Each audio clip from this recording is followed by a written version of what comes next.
And we welcome you into Game Day Scoreboard. Kiana Martin here as we are narrowly through the first week of the NFL season. And boy, it's been a long time coming, but there were no shortages of storylines, highlights, and some lowlights that we'll all get into right here today.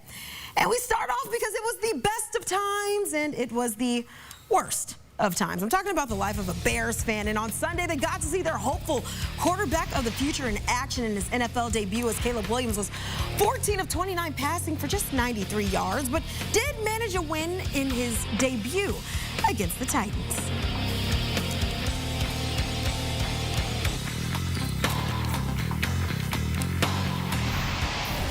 We now welcome in CBS Sports NFL analyst Ryan Wilson. As Ryan, we got to see the young guys in action on Sunday. I'm talking about those rookie quarterbacks. We got to see Caleb Williams.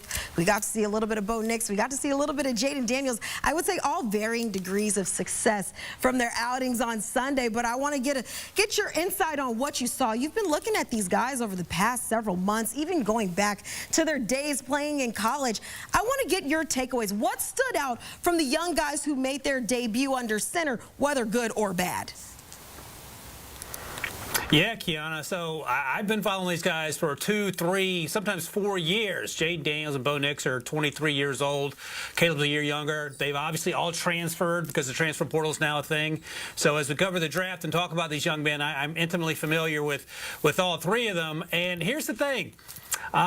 Week one in the NFL oftentimes doesn't look like when you were in college tearing it up. And there are a lot of good dudes in the SEC. There are a lot of good dudes in the former Pac-12 where Bo Nix played. We didn't see that on Sunday. And you can see the varying degrees of, let's call it mediocrity. And look, here's the thing. Let's start with Jaden Daniels in the middle there. When I watched him, I went back and watched all three of these guys today.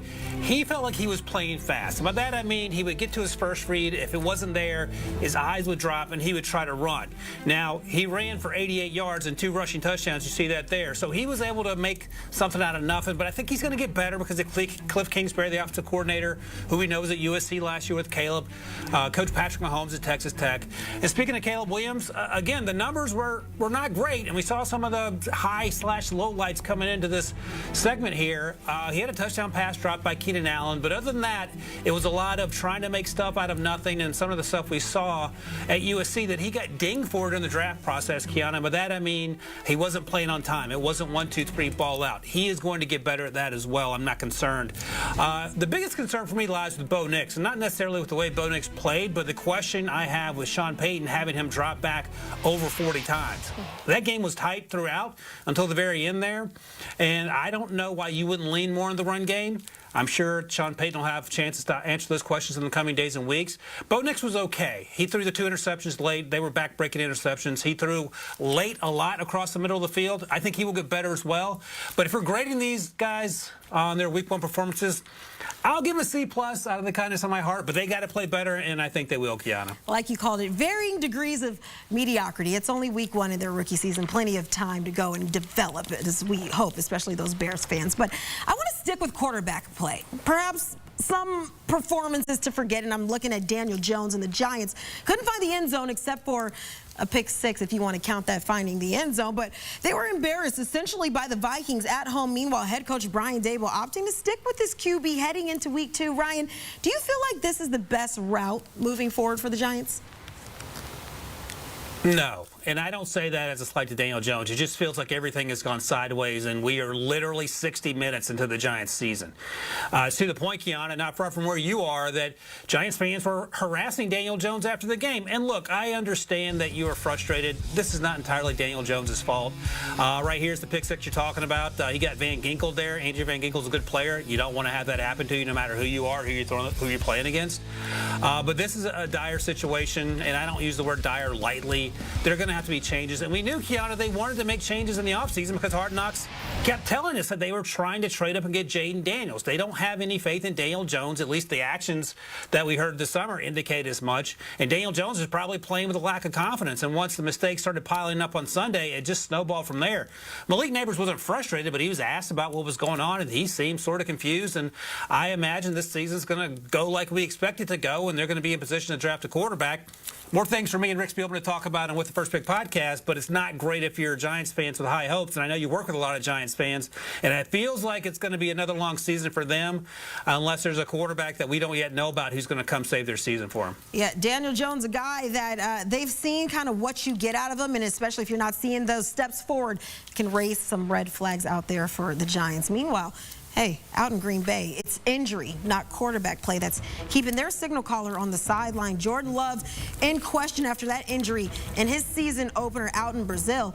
Matt LaFleur announced that backup Malik Willis would get the start. Now, considering the Packers being a favorite out of the NFC, if we're being honest, you got to think about what this division looks like. You've got the Lions, you've got the Bears. These are teams that a lot of eyes are on. A lot of people are seeing them ascend. Ryan, do you think sticking with the guy they traded for, let's say a week ago, 2 weeks ago, is the best route? Or should they perhaps start picking up the phone and making some calls like maybe we saw the Browns do last year? Yeah, unfortunately, Joe Flacco, who sort of saved the Browns season last year, right? He helped get them to the playoffs. He's currently on the Colts roster, and guess who the Packers play this week? The Colts. So I don't think he's going to walk across the field and save that game for them. Ryan Tannehill's still out there, and he said he would go to the right situation. I don't know if Green Bay is the right situation. It feels like a pretty good one, but it sounds like Matt LaFleur is sticking with Malik Willis, who, as you pointed out, Kiana, they just traded for. And they were able to get him because the Titans didn't need him. They have Will Levis. They have Mason Rudolph, the former third-round pick. Wasn't able to cement a spot on that roster, and now he's going to come into a situation, and he had to throw 2 deep ball Hail Marys at the end of that game after Jordan Love got hurt, and they went about like you would expect them to. He was cold, he was in another country, and the field conditions were terrible. It didn't go well for him. So it feels like this is what's going to happen, and they have Sean Clifford, who's been on the roster for a while. He will be number 2 to Malik, it sounds like. They're going to have to run the ball a lot. They're going to have to simplify things probably to another level just because Malik is so new in this offense, and you got to hope the defense holds up. As I mentioned, they're playing the Colts, and then they play the Titans, Malik's old team, and those are 2 AFC games, so they don't necessarily matter as much as the NFC matchups.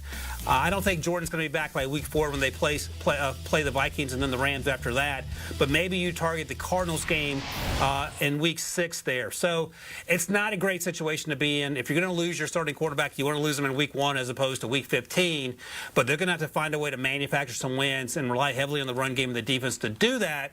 And it feels like a tall task because the Colts played really well. The Titans are an interesting team. Maybe they can split those games and then go from there. Yeah, well, more injury news coming out of week 1 where Rams wide receiver Puka Ngata is headed to the IR with a knee sprain. That means he's going to miss at least the next 4 weeks. Now, Ryan, just considering how much of an impact player he was for the Rams last season, does this change any way that you might look at them over the next couple of weeks? I love Puka Ngata, and he had such a fantastic season and such a fun story. But one of the reasons that he fell until day 3 of the draft, Kiana, is because of the injury history at BYU. When he's healthy, he is unstoppable, and we saw that last year when Cooper Kupp was down because Puka picked up all the slack. They haven't really played a lot together. We did see Cooper light it up last night when Puka went out, so that's the good news.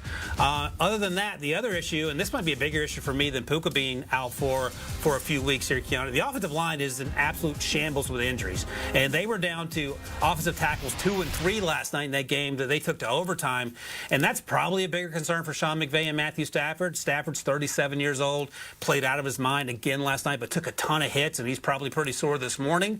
But I think you can survive without Puka. You have to get that offensive line healthy and ready to go to continue to make some waves here in the coming weeks, and then get Puka back in week 5 or week 6, and then you're hitting on all cylinders. But if you're asking me who's in a better situation right now, the Packers or the Rams, it's definitely the Rams. That defense played well last night also.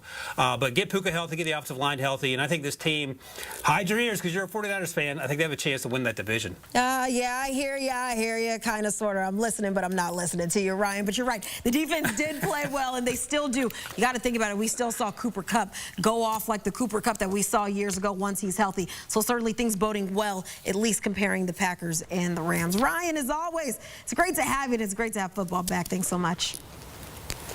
And the train keeps rolling as we look forward to week 2 of the NFL season. And HQ, we got you covered. Live previews, highlights, and reactions throughout the week. You can find that all right here on CBS Sports HQ.